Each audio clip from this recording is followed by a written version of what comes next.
बलियापुर गांव में सोमू अपनी पत्नी मालती और बेटी प्रीति के साथ रहता था। उनके दो भी था जिसकी मदद से वो खेती करते थे। लो और खाओ, जी भर कर खाओ। आखिर तुम ही हो जिसकी वजह से आज हम लोग 2 वक्त का खाना खा पाते हैं। खाओ मेरे बच्चे। सोमू बादल को अपने बचाता था। दोपहर में सोनू अपनी बीवी से, अरे ओ भाग्यवान, सुनती हो? जी हाँ आई। क्या हुआ? मैं बादल को नहलाने तालाब पर लेकर जा रहा हूँ और आते वक्त खेत की फसल कैसी हो रखी है, ठीक है? ठीक है ठीक है। आपको तो बस अपने बादल के साथ समय बिताने का बहाना चाहिए। उसके बाद सोमू बादल को लेकर तालाब पर जाता है और उसे बड़ी अच्छी तरह से नहलाता है। परिवार जिसका है आधार, तू मेरे बादल यार, हाँ यार। बादल बूढ़ा होने के बावजूद सोमू के साथ मस्ती में झूमता रहता है। उसके बाद सोमू बादल को लेकर खेतों में से होता हुआ घर आ रहा था। तभी रास्ते में उसे अरे सोमू भाई, क्या बात है भाई? बुढ़ापे में भी बादल की चमक तो बढ़ती जा रही है। इस बार की प्रतियोगिता की तैयारी हो रही क्या? अरे कैसी बातें करते हो भैया, जब बादल के सामने कोई बैल टिकता नहीं था, लेकिन अब मेरा बादल बूढ़ा हो चुका है, मैं उसे प्रतियोगिता में नहीं भाई, ऐसा नहीं है सोमू भाई। बादल में अभी भी कोई कमी नहीं है, हाँ? बाकी देख लो, तुम्हारा अपना विचार है। सुझाव की माफ करना, देरी हो रही है, मैं चलता हूँ। अगली सुबह सोमू शहर जा रहा था। तभी उसकी पत्नी ने उसे रोका। सुनिए जी, मैं कह रही थी कि आप जाते जाते बादल को भी ले जाइए। ले जाकर क्या करूँगा? बेचारा परेशान होगा। देखिए, अब बादल बूढ़ा हो गया है और ये हमारे किसी काम का नहीं। अब ये खेतों में काम। तुम पागल हो गई हो क्या? कैसी कैसी बातें कर रही हो? मैं सही कह रही हूँ। हम अपने खर्चे की पूर्ति ही जैसे तैसे कर पाते हैं। अब बादल का खर्चा बिना कमाए कैसे उठाएंगे? तुम जानते भी हो कि बादल ने कितनी खराब परिस्थिति में हमारा काम किया है। आप मेरी बात मानिए और इस बूढ़े बैल को बाजार में कसाई के यहाँ बेच आइए। क्यों? हमने बैल को कभी नहीं पाला, बल्कि बैल ने सदा से हमारा परिवार पाला है। मुझे बैल से कोई परेशानी नहीं है, लेकिन मैं भी हमारी हालत को ध्यान में रखकर बोल रही हूँ। मैं आज नए बैलों की जोड़ी ले जाऊंगा, लेकिन बादल इस घर से कहीं नहीं जाएगा। मैं भी बादल से प्यार करती हूँ, लेकिन मजबूरी के हालात देखकर मैं बहक गई थी। कोई बात नहीं। सोमू शहर में गया और उसने देखा कि वहाँ कुछ किसान पशुओं को बेच और खरीद रहे हैं। अरे ये भी सही है, सभी लोग मुझे जल्दी। अब यहाँ से एक सुंदर सी बैलों की जोड़ी खरीद कर घर ले जाऊंगा। मालती बहुत खुश होगी। सोमू व्यापारी महकार के पास गया। आइए आइए सोमू, और क्या हाल है? जी भैया, आपकी कृपा है। मैं एक बैलों की जोड़ी लेने आया हूँ। बैलों की जोड़ी तो मैं तुम्हें दे दूंगा, 2 ले जाओ चाहे, लेकिन बदले में मुझे बादल चाहिए भैया। बादल? वो अब किसी काम का नहीं है, वो तुम्हारे खेतों में काम नहीं कर पाएगा। अरे भैया, सभी चीजों की जिम्मेदारी मेरी है, तुम सिर्फ बादल दे दो। मैं बादल को बेचना नहीं चाहता, और वैसे भी उसे अब कोई नहीं खरीदेगा। मैंने पहले और आज भी प्यार से समझा रहा हूँ कि चुपचाप बादल को मुझे दे दो। भैया, बादल मेरे बेटे जैसा है, जीवन भर उसने मुझे कमा कर खिलाया है, अब मैं उसे किसी को नहीं बेच सकता हूँ। मैं तुमसे अपना खेत वापस ले लूंगा, फिर तुम क्या करोगे? मजदूरी के लिए यहाँ वहाँ भटकोगे, लेकिन पूरे गांव में सभी मेरी बात मानते हैं। मेरे मना करने के बाद कोई तुमको काम भी नहीं देगा। भैया, ऐसा अन्याय मत कीजिए, हम तुम्हारे हाथ जोड़ते हैं। फिर सोच लो कि तुम बादल को मुझे बेचोगे या नहीं। चाहे मेरे कितने भी बुरे दिन आ जाए, लेकिन मैं बादल को तुम्हें नहीं दे पाऊंगा। उसने मेरा बहुत साथ दिया है, अब उसके बुढ़ापे में मैं उसका साथ नहीं छोड़ सकता हूँ। याद रखना कि तुम्हें बादल को ना बेचने की भारी कीमत चुकानी पड़ेगी, समझे? मैं बादल के लिए कुछ भी कीमत चुकाने के लिए तैयार हूँ, लेकिन तुम याद रखना कि तुम किसी गरीब के साथ ये अच्छा नहीं कर रहे हो। सोमू बिना बैल खरीदे ही वापस घर की ओर निकल गया। वहाँ उपस्थित एक अन्य व्यापारी ने महकार से पूछा, महकार भाई, सोमू का बैल बूढ़ा हो चुका है, तुम उसको खरीदने पर क्यों तुले हो? तुम नहीं जानते कि उस बैल में क्या है। मैं उस बैल को खरीद कर बैलों की दौड़ प्रतियोगिता में दौड़ाना चाहता हूँ। मैं कुछ समझा नहीं, वो बूढ़ा बैल कैसे दौड़ पाएगा? और अगर ऐसा होता तो फिर सोमू भी उसे दौड़ा सकता था। कोशिश की, लेकिन मैंने उसे हर बार प्रतियोगिता में हिस्सा लेने से रुकवा दिया है, और अब उसको खुद ही बादल पर भरोसा नहीं है, जबकि मुझे उस पर पूरा भरोसा है। अब आगे क्या करोगे? 2 दिन बाद बैलों की दौड़ प्रतियोगिता है, बादल बहुत सुंदर है।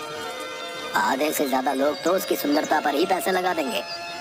मैं एक दिन में बहुत सारे पैसे कमा लूंगा और फिर ये संख्या बढ़ती जाएगी, क्योंकि मैं आखिर हाँ सही है, मेरे हाथ अब सोने का बैल लग गया है, सोना ही सोना होगा। दोनों खिलखिलाकर हंसते हैं। अगले दिन सोमू और मालती दोनों उदास सोचे समझे फैसले ले लेते हो। मैंने पहले ही कहा था कि इसको बेच दो। ये हमारा भाग्य है कि कोई स्वयं चलकर इस बूढ़े बैल को खरीदने आ रहा है। अब तुम भी मेरी बात नहीं समझ रही हो। मैं सारी बात समझती हूँ। मेरे लिए भी बादल बहुत प्यारा है और उसके अलावा हमारा कोई नहीं है। लेकिन महकार बहुत खतरनाक व्यक्ति है, हम उसका सामना कभी नहीं कर पाएंगे। हाँ, मैं भी यही सोच रहा हूँ। महकार जो बोलता है वो अगर बादल को हमारे साथ नहीं रहने देगा।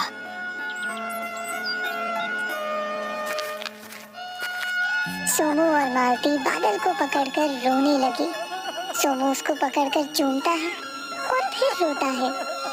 वो दुष्ट तुम्हें लेने आता होगा। मैं तुम्हें नहीं बचा पा रहा हूँ मेरे बच्चे। मैंने बहुत कोशिश की लेकिन इस दुष्ट से तुमको नहीं बचा पाया, क्योंकि उसके सामने मैं कमजोर हो गया। हमें क्षमा कर देना बादल, जाना अब बहुत मुश्किल है। हमारे पास इतना समय भी नहीं बचा कि हम तुम्हारे साथ ये गांव छोड़कर भाग जाएं। बादल कुछ बोल नहीं सकता लेकिन उसकी भी भावनाएं हैं। उसको सब कुछ समझ आ गया। उसकी आंखों से भी आंसू बहने लगे। सोमू ने बैल को खोला और रात में ही उसे महकार के घर बांध आया। मुझे माफ कर देना मेरे बच्चे, अपना ख्याल रखना। हाँ बस कर, अब बहुत हुआ तेरा काम, अब ये मेरा हुआ, जाओ यहाँ से। सोमू वहाँ से जाने लगा, लेकिन बादल की आंखों के आंसू रुकने का नाम नहीं ले रहे थे। लेकिन मजबूरन उसे वापस आना पड़ा। अगली सुबह उठकर देखा तो बादल बाहर खड़ा होकर घास चर रहा था। अरे बादल, मेरे बच्चे, तू आ गया। ये सच्चा प्रेम है, ये निस्वार्थ प्रेम है। मेरा बादल वापस आ गया। सोमू बादल से जाकर लिपट गया। तभी उसने देखा कि बादल के पैर में चोट लगी है। मेरे बच्चे, तुझे चोट कैसे लग गई? जरूर ये दुष्ट महकार का ही कारनामा है, उसने ही तुझे मारा होगा। महकार के कारण सोमू और मालती की जिंदगी में सब कुछ खत्म हो गया था। अब उनके घर में रोटी भी नहीं बची थी। अब तो घर में खाने को कुछ भी नहीं बचा है। अब हम क्या करें? मेरी समझ से सब बाहर हो रहा है मालती। तभी बादल उन दोनों को परेशान देखकर अपनी जगह से चलकर पास ही रखी बैलगाड़ी के पीछे के हिस्से के पास जाकर खड़ा हो गया और अपनी सींगों से उसे उठाने की कोशिश। ये सब देखकर सोमू और मालती रोने लगे। मजबूरी में सोमू ने बादल को बैलगाड़ी से जोड़ा और दिन भर सामान ढोने का काम किया। आज हमारे बुरे समय में बादल ही काम आ रहा है। मैं बादल से बिल्कुल भी इतना ज्यादा काम नहीं लेना चाहता था, लेकिन आज बादल ने बेटे से बढ़कर फर्ज निभाया है। उसने टूटी टांग से भी हमारे लिए रोटी कमाई है। सोमू और मालती दोनों की आंखों से झरझर आंसू बहने लगे। तभी वहाँ महकार आ गया। लेने आना पड़ा। इसकी टांग तोड़ने के बाद भी ये नहीं माना। मैं तुम्हारे आगे हाथ जोड़ती हूँ, मेरे बच्चे को मत लेकर जाओ। हाँ, बादल को छोड़ दो, इसके बदले हम जीवन भर के लिए तुम्हारे गुलाम हो जाएंगे। आज प्रतियोगिता है, मैंने बादल का नाम लिखवा दिया है और अब बादल मेरा है। मैं इसके लिए तुम्हें अब एक भी पैसा नहीं दूंगा। तुम मुझे मार दो और बादल को ले जाओ, क्योंकि मैं अपने जीते जी बादल को नहीं ले जाने दूंगा। देखो मुझे बहुत देर हो रही है, इसलिए जाने दो, नहीं तो अच्छा नहीं होगा। मैं सच में तुम्हें मार दूंगा। महकार ने और बादल के गले में बंधी रस्सी को हाथ में फंसाकर चलने लगा।